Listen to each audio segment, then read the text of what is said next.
Hey guys, welcome to the Sleepless Explainer. Have you ever noticed how sometimes a face can look almost real, yet something deep inside you whispers that it isn't? It's not fear exactly, but a quiet unease, like your mind knows a secret your eyes can't explain. Tonight we're going to wander into that mysterious space where recognition turns into discomfort, where something familiar begins to feel strange. So dim the lights, settle in, and let your thoughts drift as we explore a story that lingers right on the edge of human and not quite human. Sometimes unease does not come from something loud or frightening, but from something quiet and still. Something that feels almost human, but not fully human at all. Imagine walking into a room and seeing a figure sitting in the corner. At first, you think it is just another person. The shape of the body looks right. The clothes seem normal. The face has the outline of something familiar. For a moment your mind relaxes, but then you notice something strange. The eyes do not blink. They shine like glass, fixed in place. The mouth is curved into a smile that never changes, a smile that feels stuck, as if it was painted there. The skin looks smooth, but not in the way real skin is. It reflects light like plastic or wax. You realize it is not a person, but a mannequin or a doll. In that moment you feel a small shiver, not fear like when danger is near, but a softer discomfort that makes you look again. This strange feeling is what people later began to call the uncanny valley. It is not easy to explain in just a few words, but it lives in that space where something looks close enough to human that you almost accept it, but not close enough for your mind to rest. Humans are built to notice faces, movements, and signs of life. Since the beginning of time, we have relied on these small details to survive, to know if someone is safe or dangerous, to tell if someone is happy or hiding something. So when we see something that looks human but does not carry the small details of life, the mind becomes confused. One part says yes, this is a person. Another part says no, something is wrong, and that clash is what makes the body feel uneasy. Think of a wax figure in a museum. From far away it seems alive. The hair is placed carefully. The skin is painted with care. The eyes are full of detail. But as you step closer, the stillness becomes too long. The figure does not breathe, the eyes never move, the body never shifts. It feels like life is there, but at the same time you know it is not. This strange balance between almost alive and not alive is the heart of the uncanny valley. Even children know the feeling without having the words for it.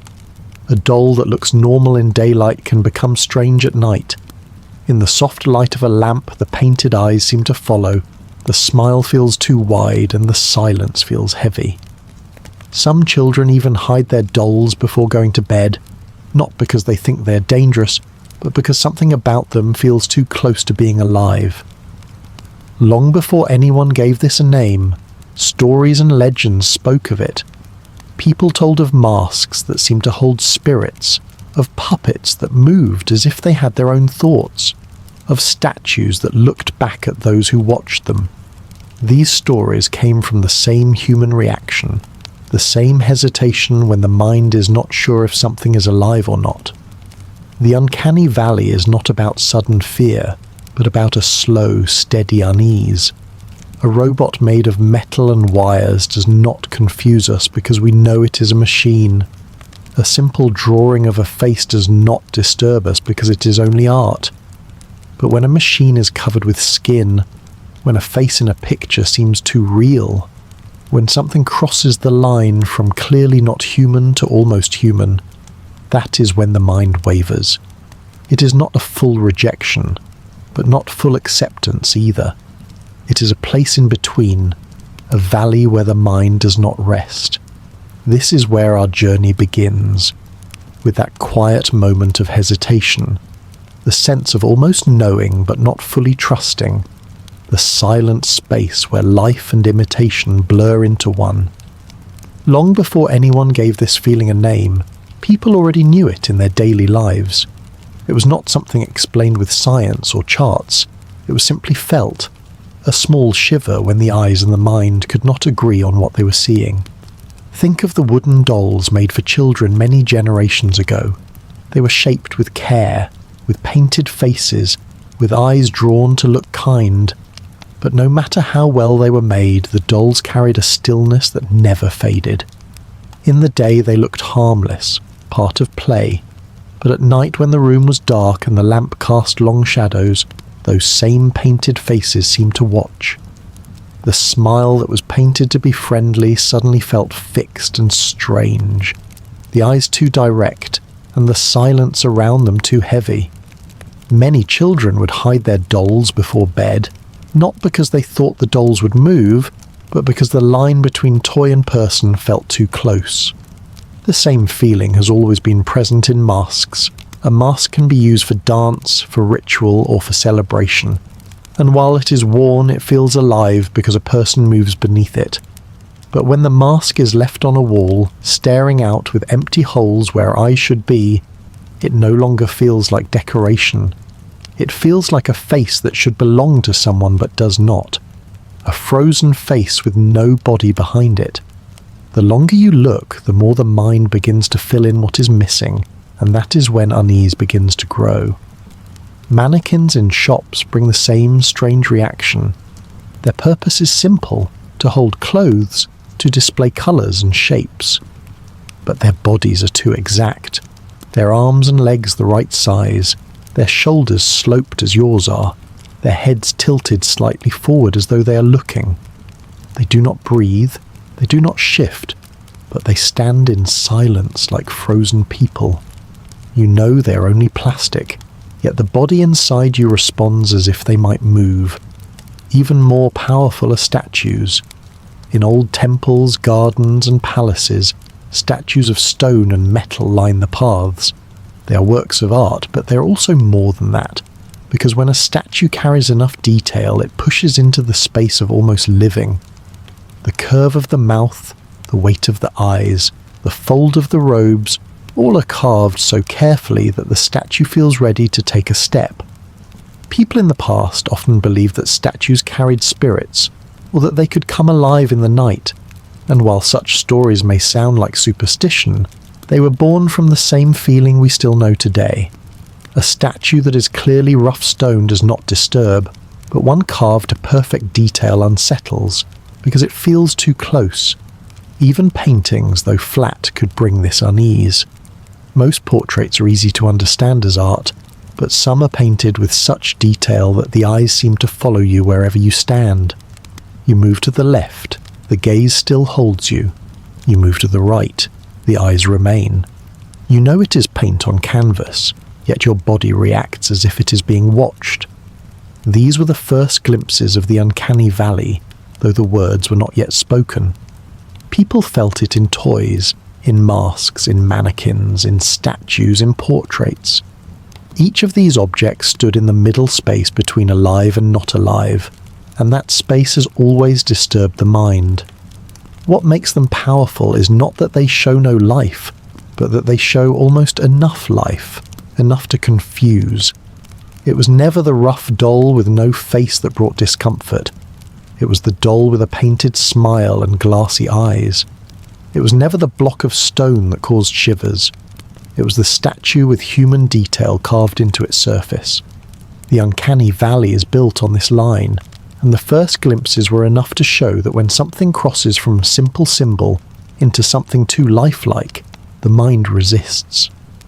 These early experiences, repeated across many cultures and many generations, set the stage for what was to come, because people began to notice that this unease followed a pattern. The closer something came to looking human, the more likely it was to disturb if it stopped short of perfection. These first glimpses were the beginning of the path down into the valley itself, a path that would one day be given a name, studied and explained, but in the earliest times it was simply felt in silence. For many centuries people felt the unease of faces that looked alive but were not alive, yet no one had a word for it. It was simply part of human experience, a strange reaction that happened when someone looked at a statue that seemed to stare back, or when a child played with a doll that felt too real in the quiet of night. People told stories, created legends, and even gave spiritual explanations, but the feeling itself remained without a clear shape. Then in the year 1970, a Japanese professor named Masahiro Mori studied how people reacted to robots, and he gave this ancient unease a name. He called it the Uncanny Valley. Mori was not a storyteller, he was an engineer, but what he noticed explained what many had felt for generations. When robots looked simple and mechanical, with clear metal arms or simple faces, people were not disturbed. They knew these were machines and accepted them as such. When the design of robots became a little closer to human, people actually liked them more. A robot with eyes and a mouth that looked cartoon-like could even seem friendly. The line of comfort seemed to rise with every step toward human likeness. But Mori saw something strange when robots became very close to human, but not perfect. Suddenly the feeling of comfort dropped. Instead of finding them friendly, people became uneasy. The reaction fell into a deep low point, as if trust was lost. The robots in this range were not simple enough to be seen as machines, and not perfect enough to be seen as human, so they landed in a space between. This dip in human reaction, this sharp fall in comfort, is what Mori called the valley. He imagined a graph, with the vertical line showing how comfortable people felt, and the horizontal line showing how human-like a robot appeared. At first, the line rose steadily as robots became more human, but then, when they were almost too close, the line dropped suddenly downward, forming a valley. Only after the robot reached a near-perfect likeness did the line climb again. It was this dip, this valley of unease, that explained what people had long sensed but could not explain. Mori chose the word uncanny because it captured the strangeness of the reaction, something both familiar and unfamiliar at the same time. He explained that people do not feel disturbed by things that clearly do not belong to the human category, nor do they feel disturbed by things that are perfectly human, but they feel disturbed most strongly by things that live in the almost space, close but not quite. A puppet that is clearly a puppet does not disturb. A real person does not disturb. But a puppet built with skin that looks too real, with eyes that shine like glass, with a mouth that opens a little too smoothly, causes the mind to stumble. Mori's idea was powerful because it was simple. It gave a clear reason why the wax figure in a museum could feel more unsettling than a block of stone, why a mannequin could feel stranger than a cartoon drawing, why certain robots with plastic faces could feel colder than machines built from metal. It explained why comfort rose, then fell, then rose again. This was not only about machines, it was about the way the human brain reads signs of life. We do not only see shapes, we look for motion, for warmth, for tiny signs of being alive.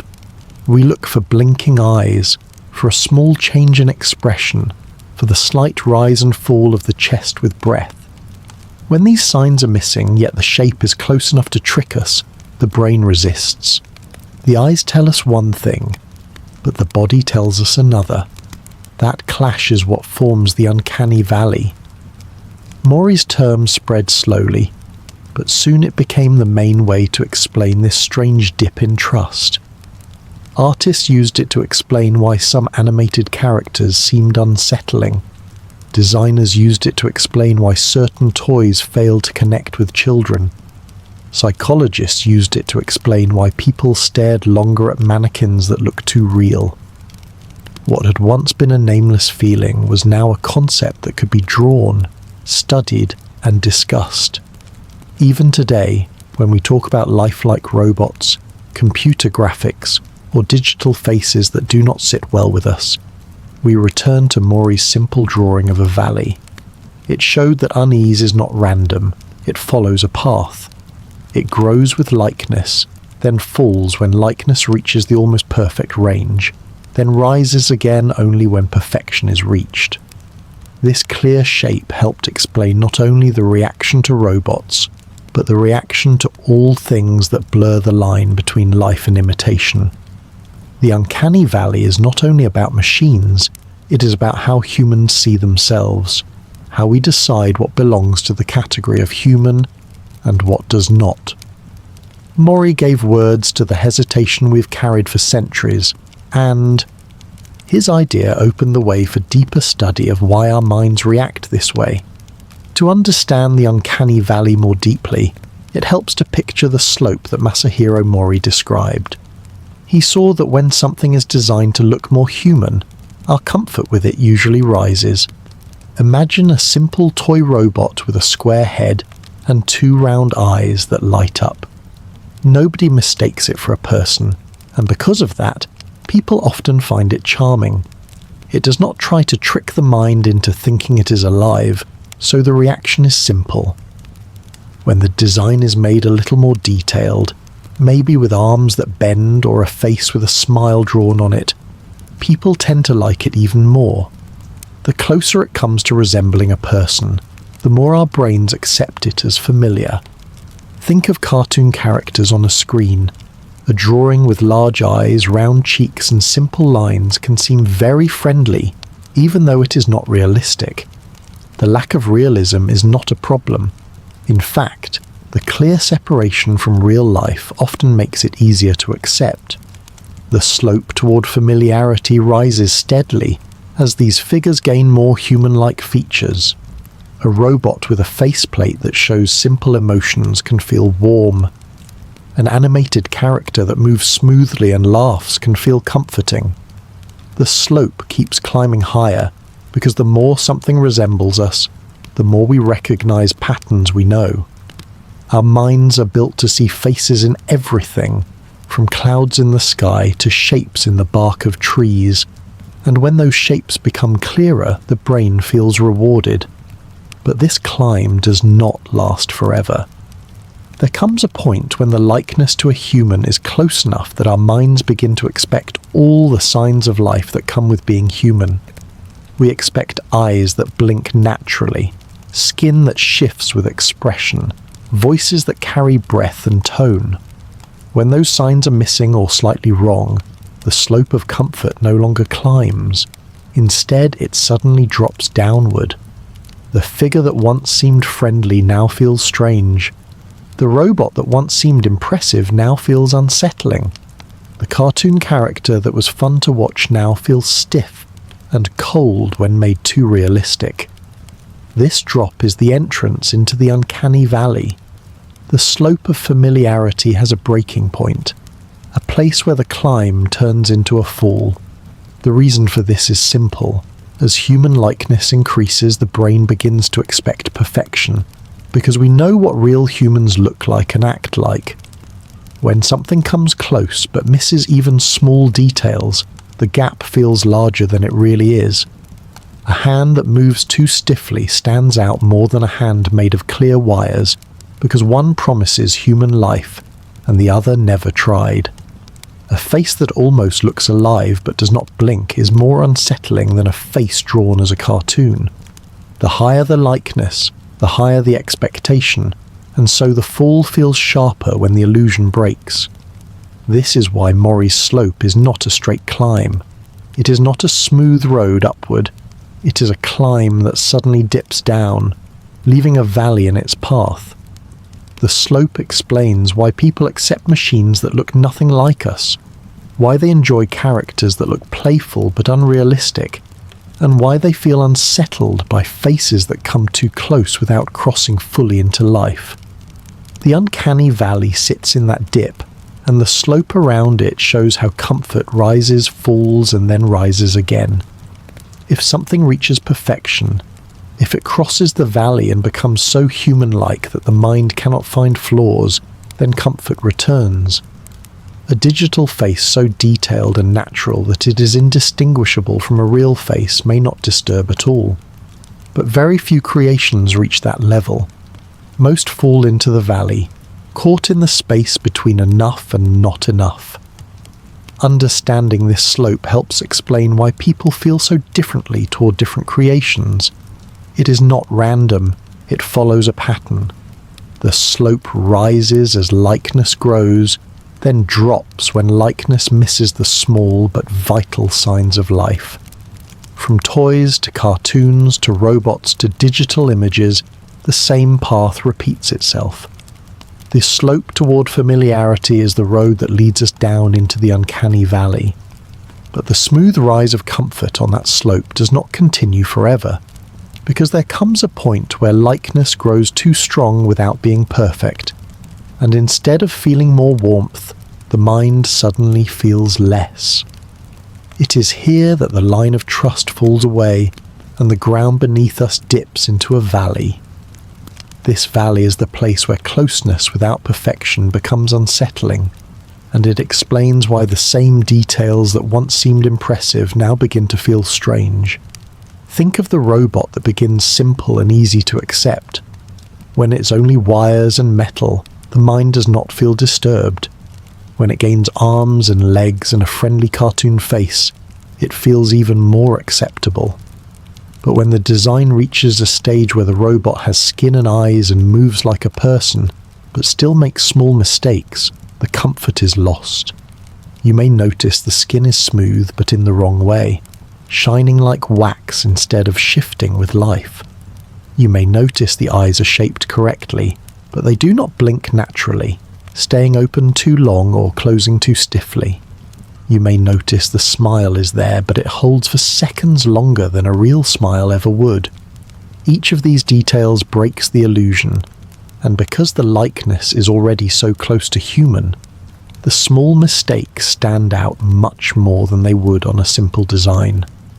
This is the dip of unease. The mind expects perfection, but when perfection is not reached, the fall feels sharp. A cartoon never causes this because it never tried to be real. A block of metal never causes this because it never promised life. But something that looks almost human promises too much, and when it fails to deliver, the mind resists. The dip is not only about machines, it is about all things that sit between alive and not alive. A wax figure in a museum is crafted to look human, and at first the detail is impressive. But as you stare, the stillness grows heavy, and the absence of breath becomes louder than all the detail of the carving. A mannequin in a shop window is shaped like a person, but the silence of its body reminds you that no soul is inside. Even digital characters in movies and games can fall into the dip. When the graphics are simple, the mind accepts them as playful images. But when the graphics become too detailed without reaching perfection, the faces look wrong, the movements feel stiff, and the unease begins. The dip exists because humans are experts at reading signs of life. We do not only look at the surface of faces, we look for blinking, for tiny shifts in the eyes, for small changes in expression, for warmth in the skin, for movement in the breath. These are things we have relied on for thousands of years to know if something is safe, if something is real, if something is alive. When a figure shows us the shape of a human but hides all these small signals, the brain sends warnings. It is not sharp fear, but it is enough to make the body tense, enough to make the eyes linger, enough to make the heart feel unsure.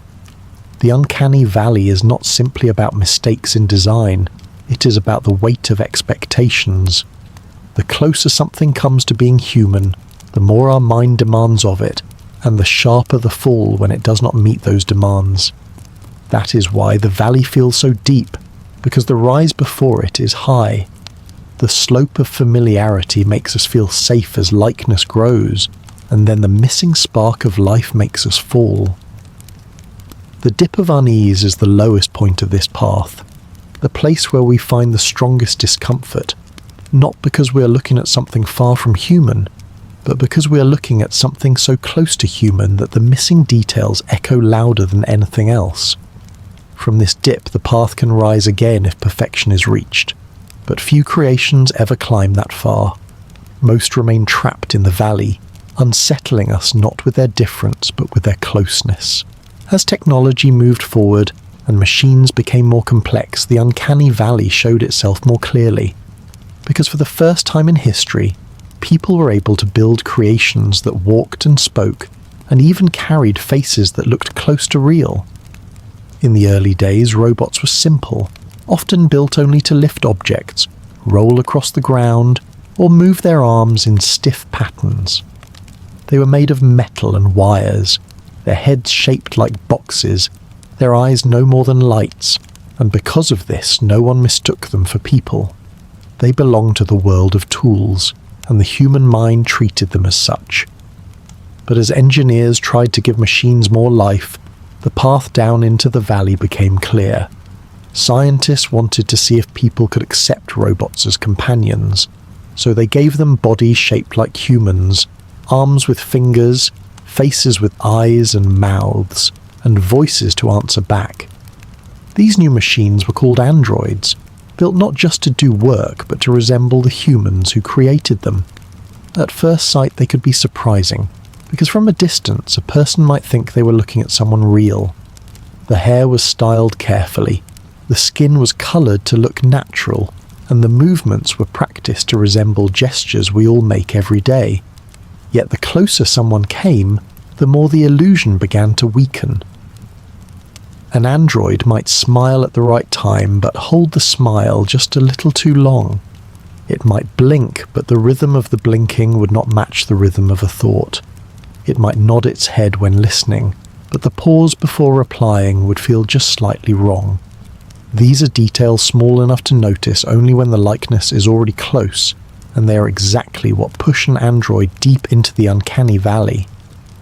What unsettles people is not that the robot is clearly a machine, but that it appears so close to being human and still fails. A hand that looks real but feels cold when touched breaks the illusion instantly. A voice that uses the right words but carries no warmth reminds us that behind the face there is no true mind. Eyes that shine with brightness but never shift in tiny natural ways remind us of glass rather than flesh. This is why androids are more disturbing than simple robots, because they bring us into the valley where expectation and reality collide. What makes this even stronger is that robots are not still objects like statues or wax figures. They move, they speak, they are presented as active beings. When you stand near one, part of you expects the presence of life, because its behavior invites you to believe in it. That expectation raises the demand for perfection, and when perfection is not met, the fall is sharp. People who have spent time with androids often report a strange mix of feelings. At first there is excitement, a sense of wonder at what technology has achieved. But as the moments pass, unease begins to grow. They notice the timing of gestures is just slightly wrong. They sense that expressions do not carry true emotion. They realize that the words are spoken but not felt. The more time they spend with the android, the stronger the strangeness becomes. This shows that the uncanny valley is not simply about appearance but also about behavior. A machine that looks human but does not act human enough becomes trapped in the valley, unable to climb out. Some engineers have tried to solve this by making androids less human, leaving out details so that they appear closer to toys or stylized characters. Others have tried to push forward, improving skin textures, programming better movements, teaching machines to mimic the tiny pauses and hesitations of real life. Yet even with these efforts, the valley remains difficult to cross. For now, androids sit in the space between, too close to human to be ignored, but too far from human to be accepted. And this is why they cause such strangeness, not because they are machines, but because they are almost human while never fully becoming one. What makes androids fall deepest into the uncanny valley is not only the way they walk or the way they speak, but the details of the face, because the human face is where we look for meaning more than anywhere else.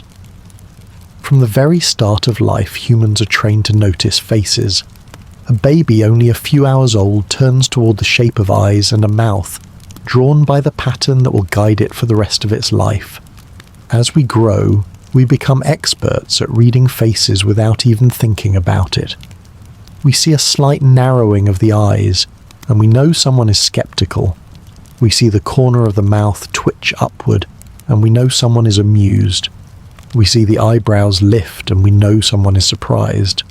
These signals are so fast and so natural that we do not notice ourselves noticing them, but the brain is always watching for them. Because of this deep training, the smallest mistakes in faces stand out the most.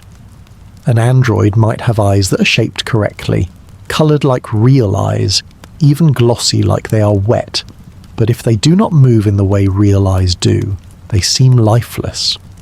Human eyes are never perfectly still.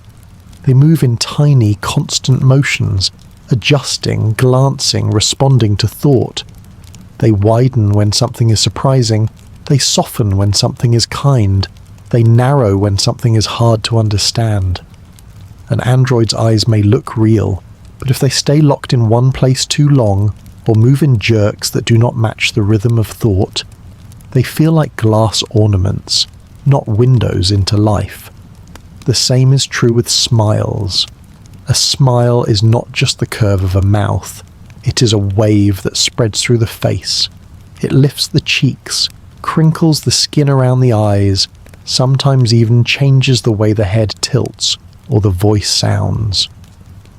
A machine can create the curve, but if it does not spread naturally, if it appears too suddenly or lasts too long, the body reading it knows it is not real. This is why people often say that androids seem friendly at first, but the longer they look, the stranger they seem. The smile is not backed by real joy. The eyes are not backed by real thought. The movements are not backed by real emotion. Even the smallest gestures can make the difference. Humans blink often, not just to keep the eyes moist, but in rhythm with thought and speech. We shift our heads slightly, we move our shoulders, we frown for a moment even when we're not upset. We glance away when searching for words. These little actions are signs of a mind at work. When an android sits too still, the stillness feels heavy, because no real human ever holds such perfect stillness. When an android moves too quickly, or with patterns that do not match human timing, the motion feels mechanical. In both cases, the body notices that something is wrong. This is why the uncanny valley is often deepest in the face and in expression. The body of an android can look convincing, the clothes can look normal, the hair can be carefully placed. But if the eyes do not meet ours with life, if the smile does not fade, if the muscles do not carry natural softness, the mind cannot accept it. The unease is not in the large shapes, but in the small signals. People have described their time with androids in very similar ways. They say the face looked almost perfect, but something about it kept their attention in a strange way. They could not relax because they were waiting for the tiny signs of life that never came. It is this absence, not the presence of flaws, that disturbs us most. We're not made uncomfortable by the wires of a simple robot because we never expect a life there. We're not made uncomfortable by the painted face of a cartoon because it never pretends to be real. But when the face looks human, when the smile looks human, when the eyes look human, and the life behind them is missing, the unease becomes strong. The uncanny valley is not simply about shapes, it is about expectations, and nowhere are expectations higher than in the face. This is why androids and lifelike machines so often fail at the final test. They can move their arms, they can walk across a room, they can speak words, but when their faces do not carry the signs of true emotion, the illusion falls apart. The face is the map of human life, and when it is copied without the small details that prove life, the copy feels empty. The uncanny valley waits here, in the eyes that shine too much like glass, in the smile that holds too long, in the stillness that feels unnatural, and in the missing spark that the mind is always searching for but never finds. When people first began to create moving images of humans on screens, the early attempts were simple and left no space for unease. Old cartoons used flat drawings with bright colours, exaggerated expressions, and movements that no real person could make. These characters never disturbed us because they lived in their own world of fantasy. They had no need to be real, and because they made no promise of being human, the mind could rest easily. But as technology advanced, artists began to search for realism. Computer graphics, known as CGI, allowed designers to build human figures in 3 dimensions, with skin that looked soft, eyes that reflected light, and movements that followed natural lines. At first, the results seemed amazing, but soon people noticed that some of these digital humans looked strange. It was not because they lacked detail, but because they had too much detail without life behind it. In movies where creators tried to copy real actors with computer images, viewers sometimes felt unsettled. The characters looked almost alive, but something about them made the audience uncomfortable. The lips moved, but the timing of the sound was slightly off. The eyes were bright, but they did not carry depth. The skin was smooth, but it did not carry the small imperfections that come with age and breath. The result was a figure that seemed caught between a real actor and a lifeless puppet, and this placed it in the uncanny valley. Video games went through the same struggle. Early games showed people as simple shapes, and no one expected them to look real. But as graphics improved, the designers tried to create faces that could carry emotion. Players noticed that some characters looked too stiff. Their mouths opened, but the words didn't match. Their eyes stared too long without blinking.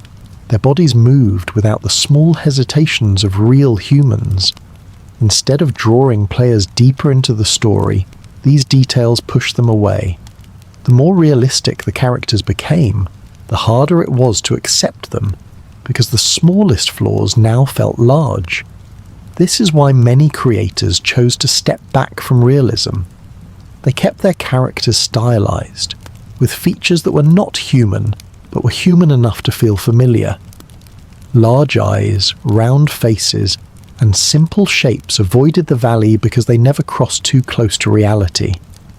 Audiences often felt more comfortable with these designs because they made no false promises. Movies that leaned too far into realism without reaching perfection often failed because viewers could not relax in front of characters that looked almost real but carried emptiness in their eyes. The uncanny valley in animation is powerful because screens give us moving images. Unlike a statue or a doll, these figures are not still. They walk, they speak, they laugh, they cry. Our minds expect full life from them, and when that life is not fully there, the unease grows stronger. Even with the best technology, the valley remains. Skin may wrinkle, shadows may fall correctly, voices may sound natural, but if the timing of expression or the rhythm of motion does not match human life, the illusion breaks. What makes this dip sharper is that people spend long hours with films and games.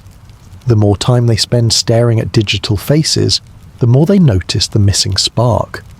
Viewers often describe it as hollow, as though the character is wearing a mask rather than carrying a soul. Animators and game designers continue to struggle with this. Some move toward hyper-realism, trying to cross the valley completely. Others move away, choosing styles that are clearly not human, so the valley is avoided altogether.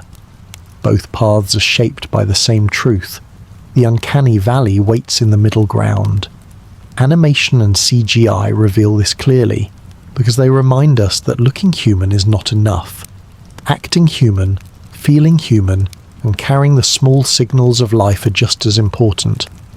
Without them, even the most detailed creation falls downward into that valley of unease, where audiences watch with fascination but cannot feel at ease. The uncanny valley was named only in the last century, but the feeling itself has followed humanity since the beginning. Long before machines or screens, people built figures that stood close to life but stopped short of it, and these figures carried the same strange effect that androids and digital faces carry today. Statues are one of the oldest examples. In temples, in gardens, and in city squares, stone was shaped into the bodies of gods, rulers, and heroes.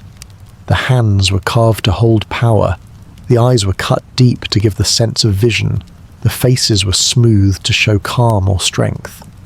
When people stepped into these places, they did not see only stone, they saw presence. A statue standing tall with its arms at its side could feel like a silent guardian. The stillness was not empty, it was heavy, as if the stone was waiting to breathe. Ancient people believed that such figures carried spirits, and sometimes rituals were performed to open the eyes of statues so that gods could see through them. Even today, when we know they are only stone, a statue that is carved with enough detail can still feel unsettling when seen alone at night, because it looks ready to move but never does. Masks were another source of the uncanny across cultures. In Africa, in Asia, in the Americas, in Europe, masks were carved and painted to resemble faces of ancestors, spirits, or animals. They were worn during ceremonies and dances to connect people with the unseen world. While worn, they seemed alive, because the person behind them gave them motion and breath. But when the mask was taken off and left hanging on a wall, it became something different. A face without a body, a gaze without a soul, a smile or frown that would never change. People treated masks with care and respect because they seemed to hold power.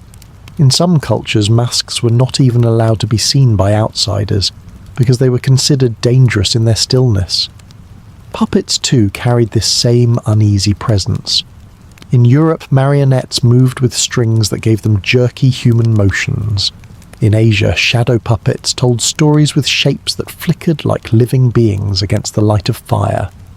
In Indonesia, wayang puppets were said to be filled with spirit, and performances were seen not only as entertainment, but as sacred rituals. In Japan, bunraku puppets were moved by skilled performers who could make them cry, laugh, and bow in ways that pulled at the emotions of the audience. Yet after the shows, when the puppets were placed down, their faces froze in expressions that no longer matched the moment, and they seemed like empty shells of the life they had carried on stage. This silence after life made them uncanny. These echoes are not limited to one part of the world. In Egypt, wooden masks were placed on mummies so that the dead would keep their likeness. The faces were meant to honour life, but to those who looked at them, they felt like a person caught between living and gone. In Greece, statues were so realistic that some stories told of sculptors falling in love with their own creations, convinced that stone had turned into flesh. In China, terracotta soldiers were buried with an emperor. Thousands of lifelike faces lined up in silence, an army that looked alive but would never move. In medieval Europe, churches filled with carved saints stared down from the walls, their faces calm and eternal, and people prayed beneath their gaze, both comforted and unsettled by the thought that the stone might be watching. Everywhere, the pattern is the same. The closer an object comes to looking human, the more likely it is to cross into the space of the uncanny. It does not matter if it is stone, wood, clay, or fabric. What matters is that it holds the outline of life without the spark of life. Across history, people explained this unease in spiritual terms. They said statues were filled with gods, masks carried ancestors, puppets were alive with magic because they could not look at these objects as simple matter. They felt presence, and that presence demanded explanation. Now we might use psychology or design to explain it, but the feeling is the same. The uncanny valley is not new. It is old, older than cities, older than writing, carried in every culture that has ever shaped a face from lifeless material. It is a reminder that humans have always walked along the edge of the valley, staring into it without having a name for it, sensing the weight of almost human in the stillness of things that seem alive but are not. The uncanny valley is not only about what our eyes see, but about how our brains process what they see. The human brain is built to notice patterns, and it does this so quickly that we're not even aware of it happening. From the time we are born, our brains are trained to focus on faces, because faces are the key to survival and connection. They tell us who is safe, who is dangerous, who is friend, who is stranger. They tell us if someone is angry, if someone is kind, if someone is ill, or if someone is strong. Our brains do this without effort, scanning every face we see and comparing it to the patterns we already know. This makes us experts at recognizing people and emotions, but it also means we're very sensitive to mistakes.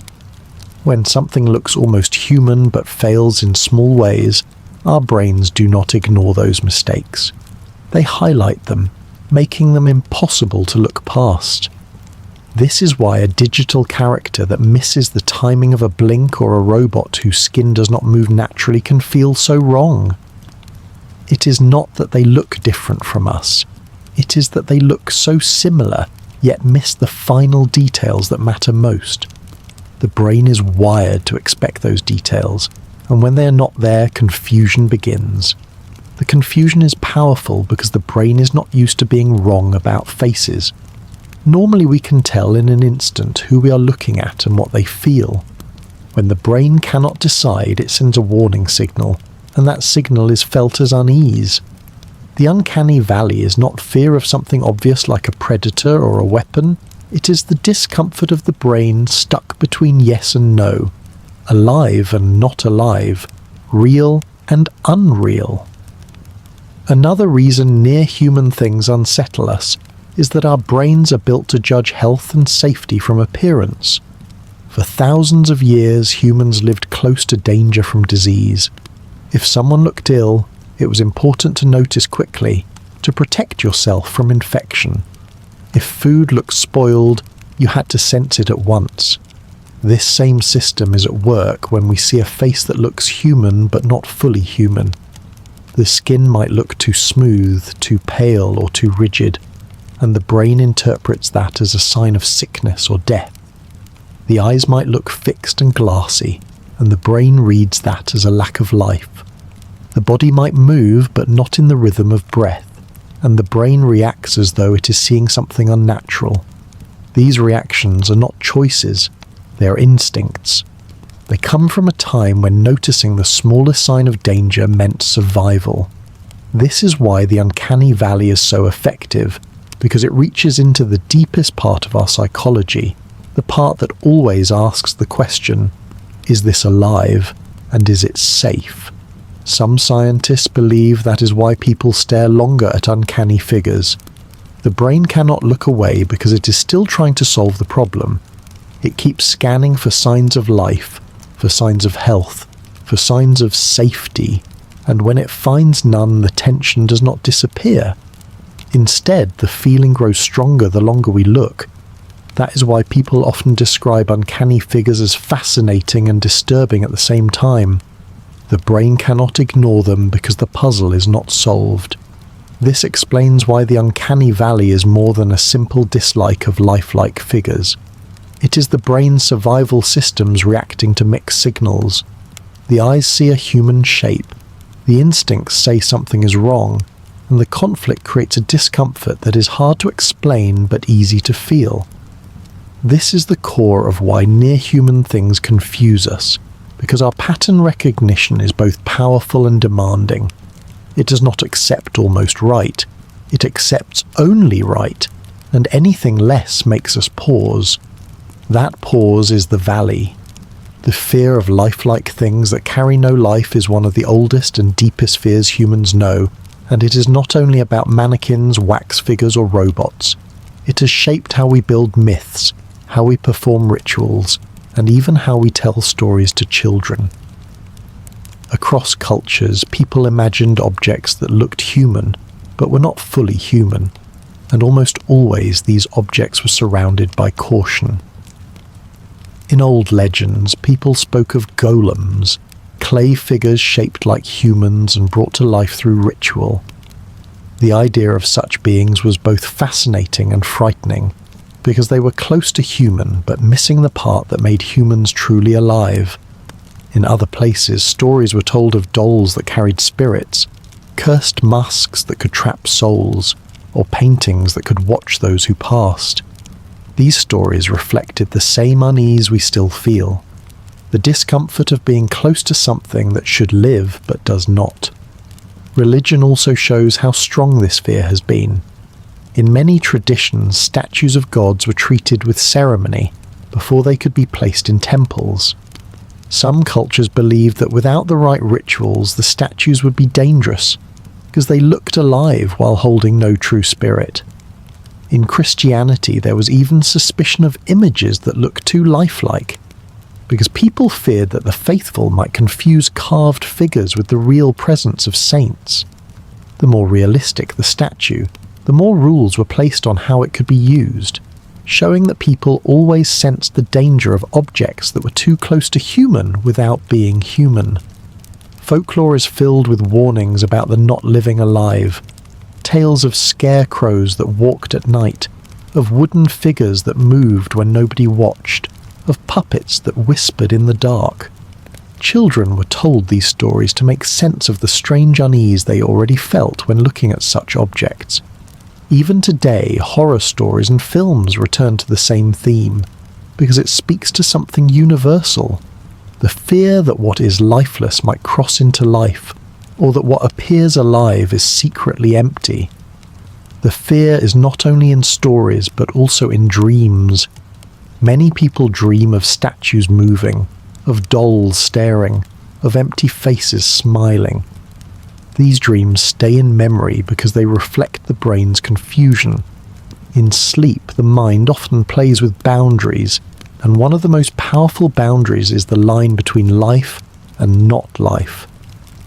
When that line is crossed, even in imagination, it leaves a mark of unease that follows into waking life. Everyday life also carries small examples. A shop full of mannequins can feel different when the lights are off. A ventriloquist dummy sitting alone on a chair after a show can feel wrong, even though nothing has changed. A toy left in a child's room can seem ordinary in daylight, but strangely present at night. These are not dangers, but reminders that the human brain never fully relaxes when faced with lifelike stillness. There is also the sense of betrayal that comes from these objects. We expect things that look human to carry warmth, motion, and thought, but when they do not, we feel tricked. That betrayal may be part of why the unease is so strong. It is not simply confusion, it is the sense that something promised life and then refused to give it. This is why people often cover mirrors or images of the dead in times of mourning, because they are too close to showing life without the reality of it. The fear of the not living alive is also tied to memory. When we see a face that is still, we're reminded of people we once knew who are no longer here. The frozen expressions of statues or portraits echo the faces of those who have passed, and in them we feel the closeness of death. This may be why so many cultures used masks or effigies in funerals, because the human shape without life was already a powerful symbol of loss. The Uncanny Valley is built on this long history, on religion, ritual, folklore, dreams and memory, all pointing to the same truth. Humans are unsettled by the sight of life without spirit. It is not because these objects can harm us, but because they remind us of the fine line between presence and absence, breath and silence, being and not being. That line is where fear lives, and that line is where the not living alive takes its place. The Uncanny Valley may be a modern term, but the feeling has always been present, and every culture has found its own way to explain it. What science today calls unease, older societies often called spirit, magic, or mystery.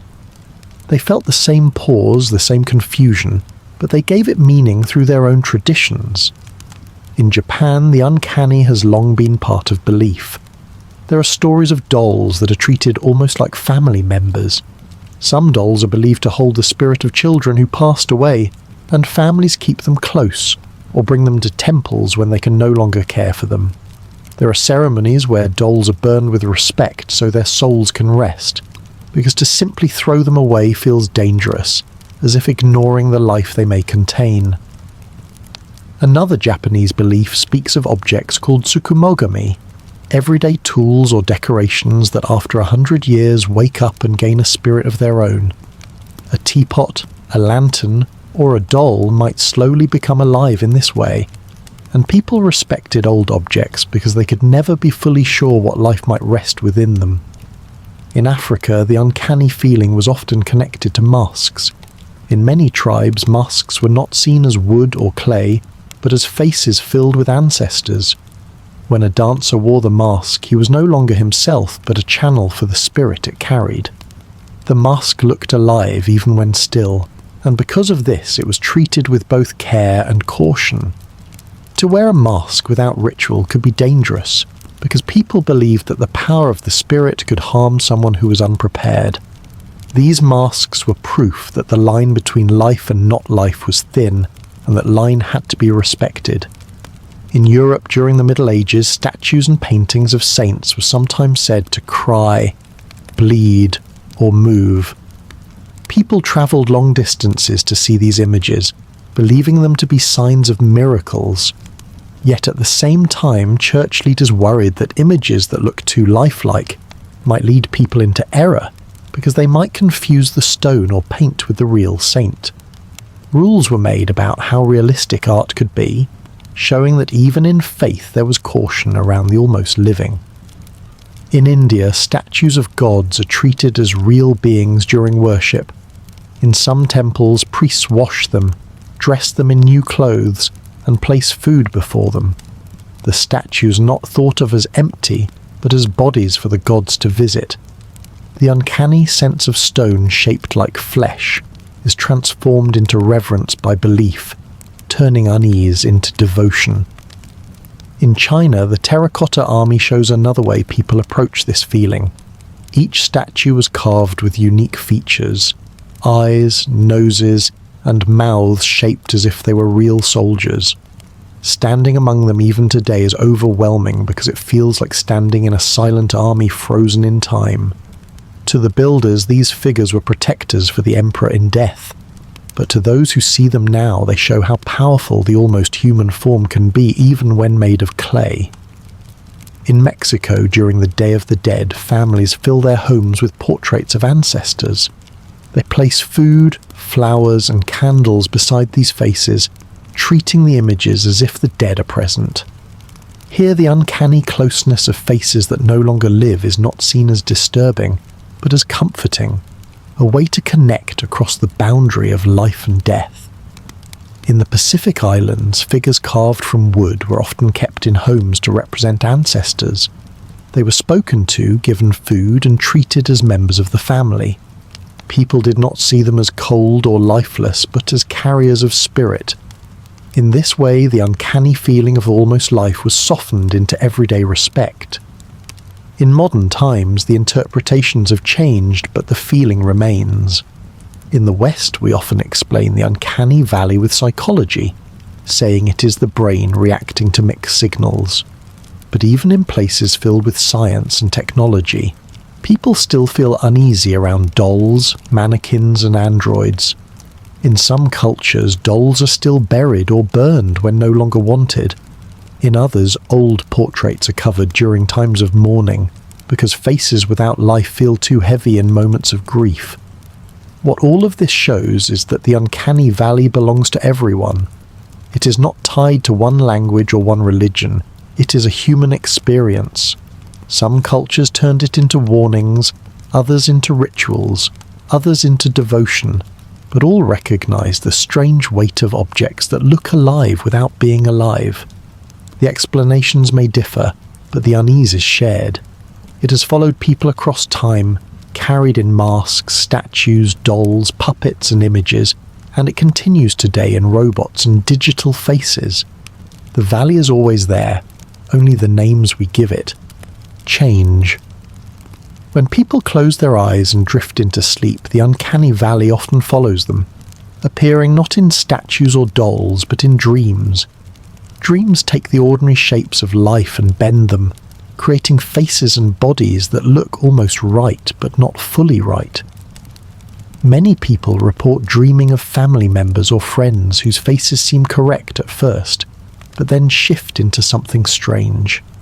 The eyes may be too bright, the smile too wide, the voice correct but hollow, and in the dream this small difference creates unease. It is not the clear fear of being chased or trapped, it is the heavy discomfort of being with someone who should feel safe but does not. Nightmares often use this feeling, because the uncanny is powerful in the dream world. The brain relaxes its logic during sleep, so the line between human and not human can be blurred easily. A familiar room may be filled with people whose faces are blurred, or a loved one may turn to speak but their mouth moves without sound. These images disturb not because they show monsters, but because they show almost humans. In many cultures, dreams of uncanny figures have been seen as warnings. People believed that when a dream showed lifelike but lifeless faces, it meant spirits were near. Others thought it meant the mind was remembering the dead, pulling their images into the world of sleep. Modern science says it may be the brain misfiring its pattern recognition, creating faces that are close but not perfect. Whatever the explanation, the result is the same. People wake unsettled, feeling that something familiar turned strange. Dreams often hold figures that stand in silence, watching. The dreamer may try to speak to them, but they give no reply. Their stillness feels wrong in the same way mannequins or statues do when awake. The brain expects life but finds none, and even in sleep that absence is powerful. Sometimes the uncanny appears in the form of distorted bodies, a hand too long, an eye placed slightly off-center, a head turned in an unnatural way. These small changes are enough to disturb because the dreamer still recognizes the figure as human, but cannot ignore the mistakes. The valley is present here too, in the space between correct and incorrect, familiar and wrong. Children often dream of toys or dolls that come alive, moving stiffly or staring with eyes that do not blink. Adults may dream of crowds where every face looks the same, or of strangers who seem familiar but cannot be placed. These dream images are unsettling because they strip away the tiny signs of individuality and life that we rely on when awake. Nightmares of the uncanny do not always frighten with violence. They frighten with silence and with stillness. They remind us that the line between life and not life can blur even inside the mind. Some researchers believe this happens because the brain is practicing its recognition skills during sleep, testing patterns of faces and bodies, and sometimes producing near-human images that fall into the valley. Others believe it reflects hidden fears of death, sickness, or loss of identity. Whatever the reason, the uncanny valley lives strongly in the dream world because dreams are built from fragments, and fragments often fall short of the whole. A dream figure is almost human, and that almost is enough to disturb. This is why people remember these dreams so clearly even years later. They may forget details of other dreams, but the image of a face that looked wrong, or a figure that felt present but empty, stays in memory. Dreams and nightmares keep the uncanny valley alive at night, showing that it is not only outside us in statues or machines, but inside us, in the way our minds create images that test the boundary between alive and not alive. The uncanny valley has not only been felt in objects, dreams, or rituals, it has also been shaped and explored through art and literature. Artists and writers learned early that the unsettling feeling of almost human could be powerful, and they used it to hold attention, to make people think, and to remind them of the fragile line between life and imitation. In paintings, portraits were meant to show dignity, memory, and status, but the more lifelike they became, the more people sometimes felt watched. There are old stories of visitors to galleries who avoided certain portraits because they felt the painted eyes followed them from one side of the room to the other. Writers noticed this and turned it into stories, using the painted face as a sign of presence, as if the art held more than colour and canvas. Sculptors also explored the uncanny without always meaning to. Statues made to honour kings or gods were carved with exact detail, muscles shaped as if in tension, mouths set in half-speech, and eyes cut with depth. These works inspired awe, but also a quiet discomfort, because they seemed frozen moments from life rather than pure stone. Literature took this unease further. In European Gothic novels, characters often walked into rooms filled with portraits and statues that seemed too alive, and the writers used this to show how the human mind struggles with images that are close to life without being life. Mary Shelley's Frankenstein is one of the clearest examples, not just because it tells of a creature built from parts, but because it shows the reaction of others. The monster's tragedy is that he feels and speaks, but is rejected because his body falls in the valley, too close to human to ignore, too far from human to accept. Later writers like Edgar Allan Poe used doubles, reflections, and strange resurrections to create unease. His characters often face figures that look like themselves but not quite, a mirror image that seems alive but carries no true soul. This doubling is another way of showing the uncanny, because it unsettles us to see life repeated without the depth of individuality. In the 20th century, Sigmund Freud wrote about the uncanny in his essays, explaining that it was not only about fear, but about the familiar turning unfamiliar. He pointed to dolls, waxworks, shadows, and doubles as examples, saying they disturb us not because they are strange, but because they are almost known. Artists also began to play directly with the uncanny. Some made sculptures of people in ordinary settings but froze them in stiff or unnatural ways, making viewers pause and wonder why they felt disturbed. Photographers staged mannequins in everyday scenes, creating images where silence and stillness felt heavier than the details. Writers of science fiction used androids and clones to ask questions about identity, trust, and humanity, showing how beings that look like us but are not truly us can create deep unease. Theatre also joined in, with puppets and masks used to push audiences into the valley on purpose. Japanese no-theatre masks, European marionettes, and modern stage performances with lifelike dolls all remind us of how art can blur the line between real and unreal. Even in poetry, the uncanny appears, with verses describing statues that seem ready to move or shadows that carry human form but vanish when touched. What makes the uncanny valuable to art and literature is that it lingers. Unlike sharp fear, which passes quickly, the uncanny stays in the mind. A painting that unsettles continues to haunt long after leaving the gallery. A story about a lifelike double remains in memory years after it is read.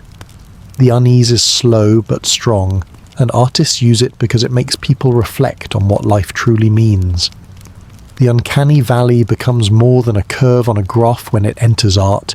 It becomes a mirror that shows us how fragile the difference between living and lifeless really is. As writers and artists once used paint and stone to explore the uncanny, today engineers and programmers use circuits and algorithms, and the uncanny valley shows itself more than ever in the machines and images around us. One of the clearest examples is artificial intelligence that creates faces. These faces look almost perfect, with skin that shows pores, with eyes that shine as if reflecting real light, with hair that falls in messy strands, and with expressions that look natural at first sight. They appear in online profiles, in advertisements, even in news articles, and most people who see them believe they are looking at real people. Yet if you stare longer, you notice the small breaks. An earring that does not match on both sides, teeth that are just a little too uniform, or an ear that seems blurred into the background. These small flaws push the image into the uncanny valley, because the brain is ready to accept it as human, until those errors remind us it is only an imitation. This is not just about photographs. Deepfake videos take this further by creating movement. A person can be shown saying words they never spoke, smiling in ways they never did, or moving with gestures copied from someone else. When the editing is weak, it is easy to see, with mouths that do not match speech or eyes that blink in unnatural rhythm. But when the editing is strong, the unease is even greater because the viewer is caught between trust and doubt. Even when the face looks right, something in the movement feels strange, as though the presence behind the face is missing. This is another form of the uncanny valley, not only in appearance but in truth itself. Humanoid robots also sit on this edge. Modern robots are built with bodies shaped like ours, with skin made from flexible materials, with cameras hidden behind eyes, and motors that allow smooth gestures. Some can hold conversations, smile, laugh, and even copy emotions. At first, people who meet them are impressed, because the likeness is closer than ever before. But as they spend more time with them, the illusion weakens. The voice may sound correct, but carries no breath between words. The smile may flash quickly and fade without any warmth. The eyes may move too smoothly, without the tiny hesitations that make real vision alive. The closer they come to us, the deeper they fall into the valley, because our brains expect perfection once the resemblance grows strong.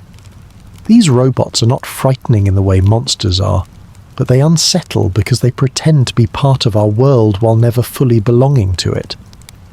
Technology also creates uncanny presences in digital assistants and virtual humans. On screens you can meet avatars that nod, blink and smile as they speak, and while they look smooth from afar, the more closely you watch, the more you sense the missing spark. Their timing is off, their expressions do not spread through the face, and their words carry no weight of emotion. They are tools, yet they are shaped as people, and that shape brings unease. The uncanny valley has always been with us, but today it has moved from temples and theatres into phones, computers and public spaces. We no longer need to walk into a dark hall filled with statues to feel it. We feel it when scrolling through profiles that show faces that never lived. We feel it when watching videos and wondering if the person we see is real. We feel it when standing before a robot that greets us with a smile that seems almost right but not quite. The edge of technology shows us that the valley is not fading but expanding, because the closer our machines and images come to copying humanity, the more often they fall short. What makes this edge even sharper is the question of trust. In the past, when you saw a statue, you knew it was stone. When you saw a mask, you knew it was wood.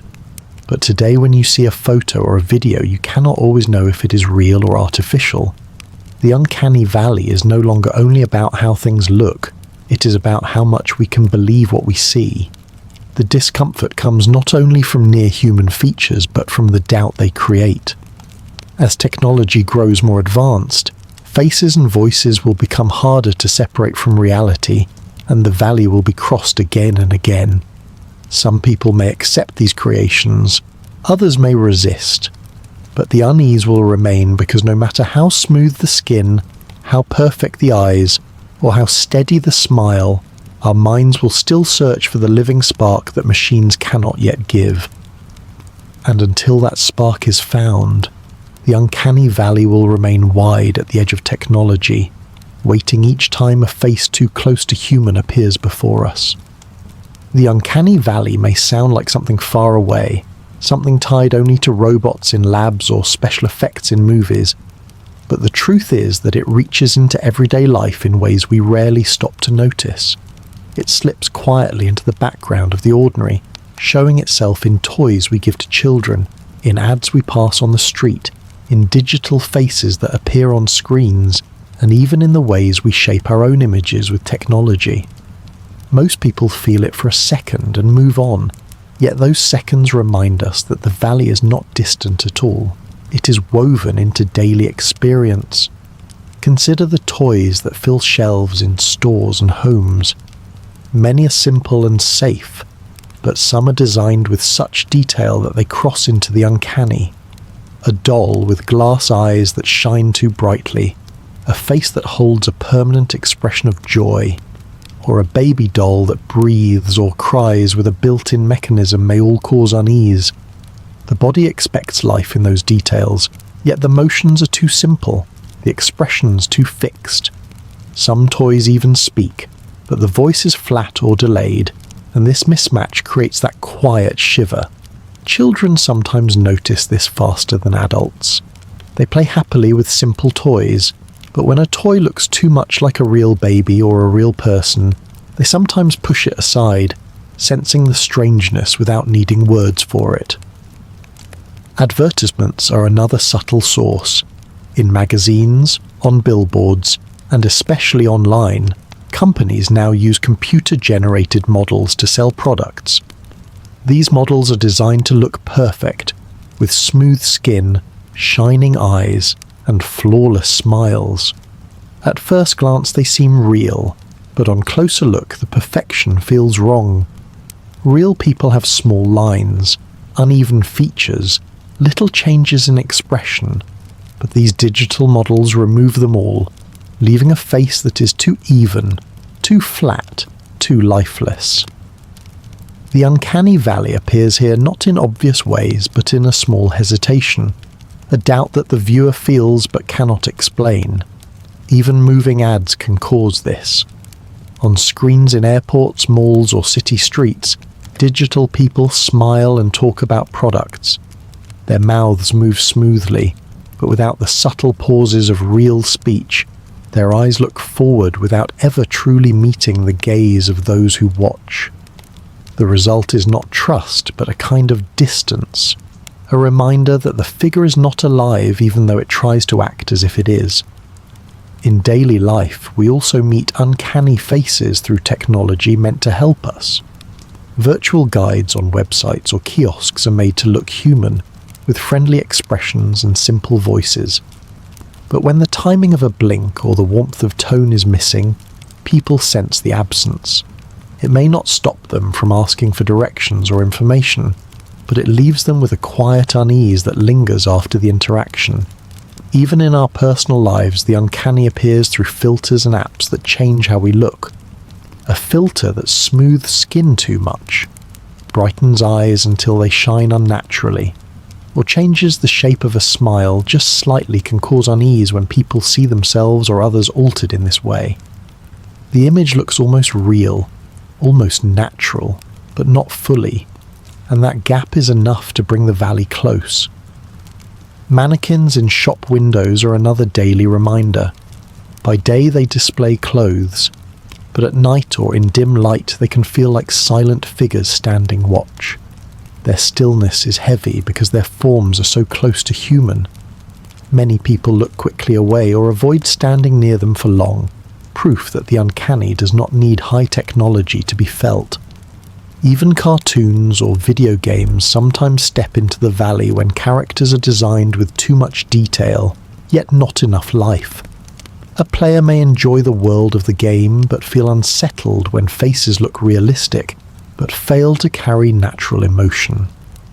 In all these moments, the uncanny is not loud, it does not demand attention, but it touches us quietly and reminds us that the line between human and imitation is thin.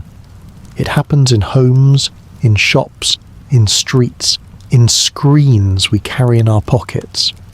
The uncanny valley is part of daily life now, not only in special places but in the most ordinary encounters, waiting in the background of toys, ads and digital faces, reminding us of the strange feeling of almost but not quite.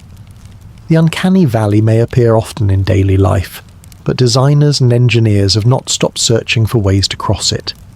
The idea of crossing the valley means building figures, images, or machines that look human without causing unease, either by pulling back from too much realism or by pushing forward until the likeness is so complete that the mind accepts it fully. One of the simplest ways to cross is to avoid realism altogether.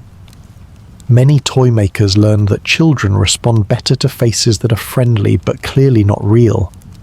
Big round eyes, bright colours, and simplified features are often more comforting than detailed imitations of real babies or adults.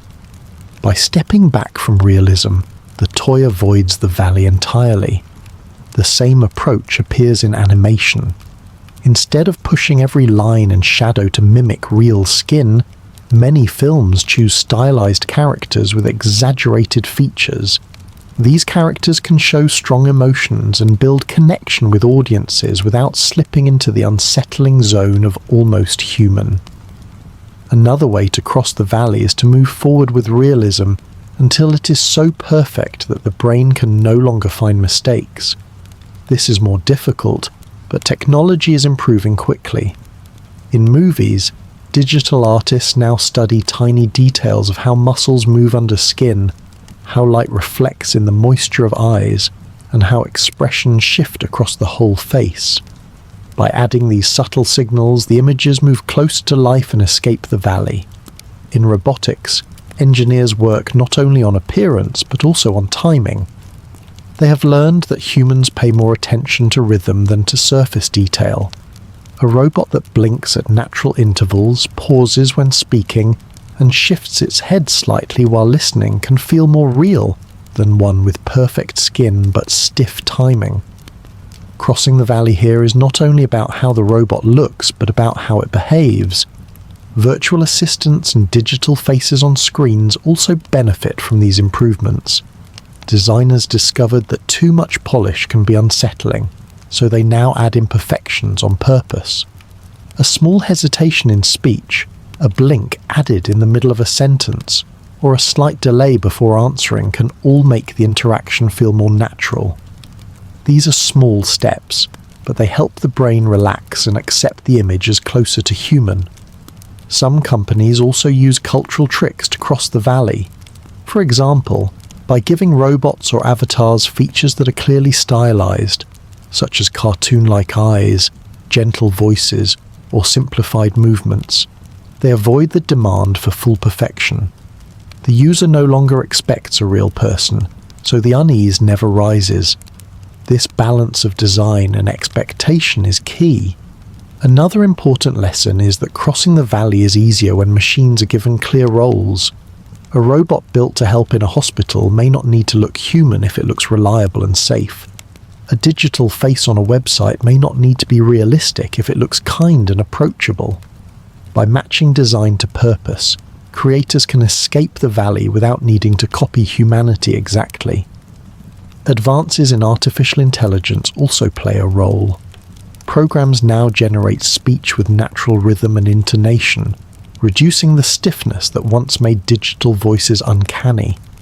Some AI systems even learn from human interactions, adjusting their responses to feel more natural over time. While these tools are still imperfect, they show how far designers come in narrowing the gap. There are also examples of success in crossing the valley completely. Some digital doubles in films are so realistic that audiences do not notice they are artificial at all. In these rare cases, the valley is crossed because every detail, from the softness of breath to the weight of movement, has been captured. It is difficult and costly, but it proves that the valley can be bridged. In daily life, however, most designs choose the safer path of stylization rather than perfection. Brightly coloured cartoon guides, friendly icons, or simple avatars keep us comfortable because they do not ask us to believe they are alive. They make it clear they are only tools, and so they never fall into the dip. Crossing the valley is not about erasing the uncanny forever.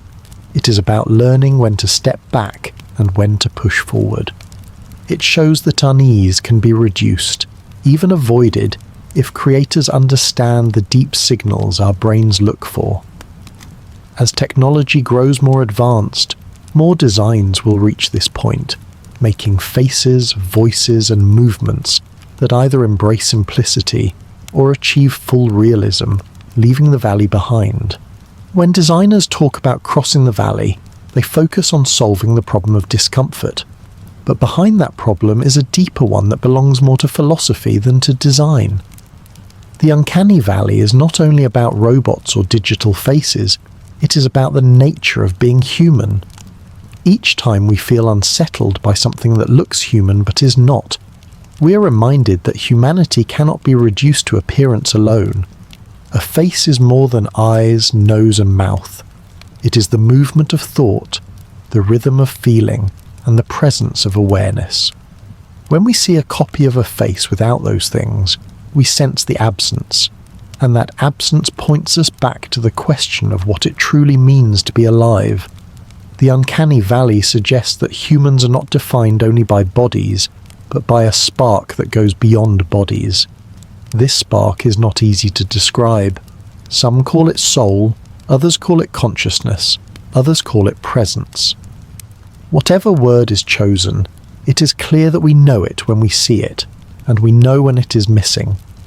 That is why an android or a digital figure can disturb us even when its design is nearly perfect. Our minds detect the missing spark and refuse to accept the imitation. This shows that being human is not about surface but about depth. It also raises the question of identity. If machines can look like us, if they can copy our voices, if they can even learn our gestures, what remains that cannot be copied? The uncanny valley reminds us that what cannot be copied is what matters most. It is not the lines of a smile, but the life that makes the smile meaningful. It is not the sound of a voice, but the intention behind the words. These things cannot be faked, and that is why imitations fall short. The valley becomes a mirror that reflects our uniqueness by showing us its absence in near-human forms. Philosophy has long asked what separates humans from other beings. Some answers said reason, others said language, others said the soul. The uncanny valley adds a new angle. It shows that the separation is felt most clearly when something crosses too close without becoming one of us. We're not disturbed by animals, by statues, or by cartoons because they live clearly outside our category. We're disturbed when something tries to enter our category but fails because it forces us to face the question of where the boundary lies. That boundary is not only physical, but also metaphysical. The uncanny valley suggests that humans are defined not only by what can be seen, but by what cannot be seen. It reminds us that the essence of humanity is invisible yet recognizable. Another philosophical layer is why the reaction is unease instead of acceptance. If an imitation is close, why not let it be close enough? The discomfort reveals that humans need clarity to find peace. We want to know what is real and what is imitation, what is alive and what is lifeless. The uncanny valley erases that line and replaces it with doubt. That doubt unsettles us because it threatens the categories by which we understand reality. This is not just a survival issue, it is also a meaning issue. Without clear categories, identity feels unstable. The uncanny valley therefore shows us that humans depend on clear boundaries, not only for safety, but also for a sense of self. The valley also makes us reflect on mortality. Figures that look alive but carry no life remind us of death, the moment when the body remains but the spark is gone. To look at a lifelike but lifeless object is to be reminded of the possibility that we too can become only form without presence. This reflection can be heavy, but it is also deeply human.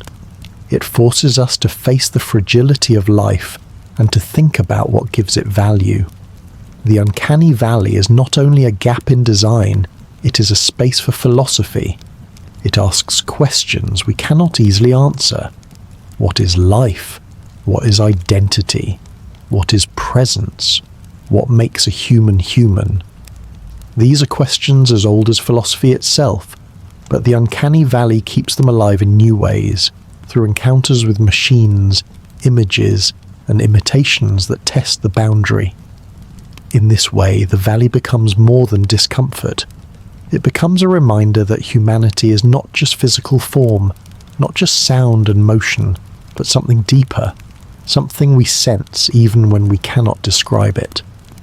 From philosophy, the path leads naturally to the future, because the uncanny valley does not only raise questions about what it means to be human now, but also about what it will mean when machines stand beside us in daily life.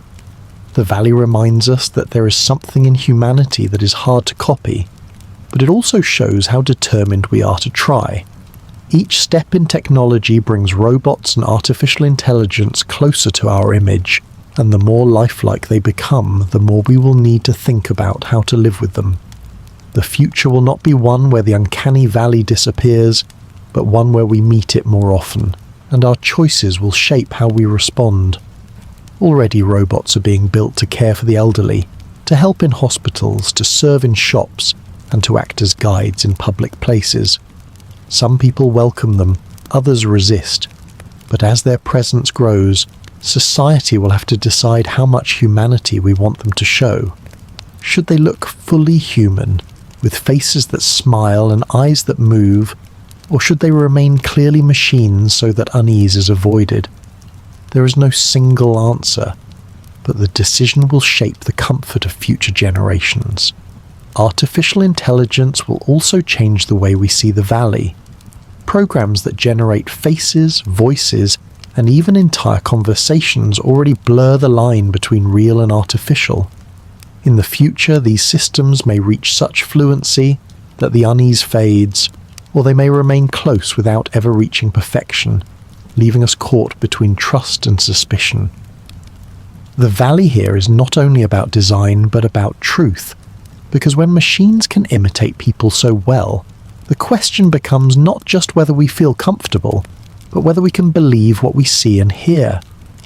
This coexistence may lead to new forms of culture. Some people may form bonds with robots or virtual companions, finding comfort in their presence even if they know they are not alive. Others may reject them, feeling that their lifelike qualities are a threat to human uniqueness. Over time, as younger generations grow up with such machines, the unease may fade in some areas while remaining strong in others. History shows that humans can adapt to strange things, but it also shows that we rarely lose our need to know what is real. The future of humanity and machines will be a balance between adaptation and caution. It will also be a test of values. If a robot can look and act human, does it deserve to be treated with respect beyond that of a tool? If an artificial intelligence can hold a conversation, does it deserve recognition as more than code? These questions may seem distant, but they are already beginning to shape debates today, and the uncanny valley is the place where they begin, because it shows us the gap between imitation and reality. Looking forward, it is likely that machines will take on roles that bring them closer to us, not just in work, but in companionship. The valley will become a daily crossing, sometimes successful, sometimes not. For humans, this will mean living in a world where faces can no longer be trusted without thought, where voices may not belong to living bodies, where the difference between human and machine is no longer clear at a glance. This is both unsettling and inspiring. Unsettling because it challenges the categories that give us comfort. Inspiring because it forces us to think more deeply about what gives life meaning. The future of humanity and machines will not be about replacing one with the other, but about learning how to share space. The uncanny valley shows us that this sharing will never be simple. It will carry hesitation, doubt, and reflection. But it also shows that we are capable of crossing gaps, of adjusting to new realities, and of finding balance even in strangeness. In the years ahead, we will not escape the valley, but we may learn to walk through it with more ease, living alongside machines that resemble us, while remembering that what makes us human is not only what can be copied, but what cannot.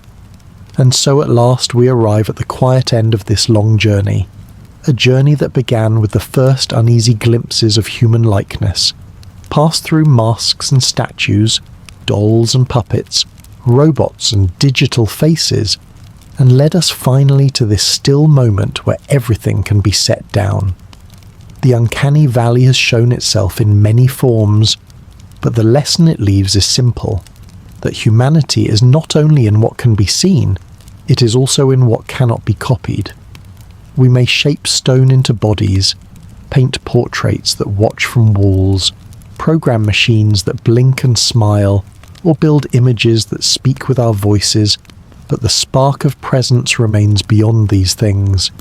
It is the spark that makes us laugh when we're not trying, that fills our eyes with softness when we care, that makes a simple breath feel alive. That spark is not found in surfaces, and its absence is what the valley makes us feel. Yet this absence is not only unsettling, it is also a reminder of how much we value the living presence of each other.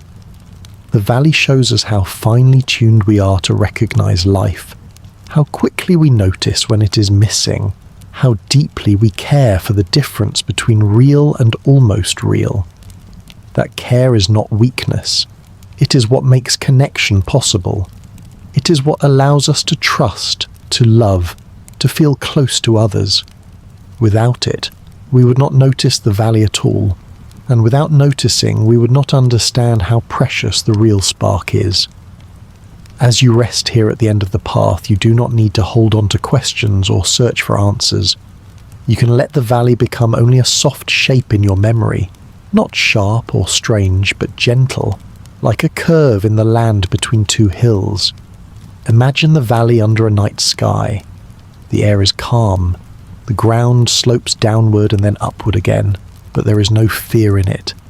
It is only a place where shadows gather and fade, where silence rests, where the boundary between life and likeness becomes a thought that drifts like mist. You stand at the edge, but you do not need to cross. You only need to breathe, and in that breath is the proof of life that no imitation can replace. Each breath is steady, each breath is warm, and with each one the questions grow quieter. Think of all the faces you have seen in this long journey. Faces carved, painted, printed, generated, mechanical. They all fade now, leaving only the memory of how important real presence is. And then let even that thought go. There is no need to hold on. The uncanny valley has carried us through history, through imagination, through philosophy. But here at the end it becomes nothing more than a soft reminder that life is fragile and precious. You can let that reminder settle in your mind like a quiet star, shining faintly but calmly, never demanding, only resting. And now you too can rest. You can let the hills around the valley grow dark and silent. You can picture the night sky stretching wide above you, filled with countless points of light, each one steady, each one older than memory. Under that sky you are safe, you are alive, and you are free to let go. Your body is heavy, your thoughts are light, and the rhythm of your breathing is the only sound you need. Slowly the world fades, not with unease, but with peace. The valley is far behind you, and ahead lies only quiet. The mystery of what it means to be human does not need to be solved tonight. It can rest. You can rest. Let your eyes grow heavy. Let your mind drift. Let the spark within you shine quietly as you sink into sleep.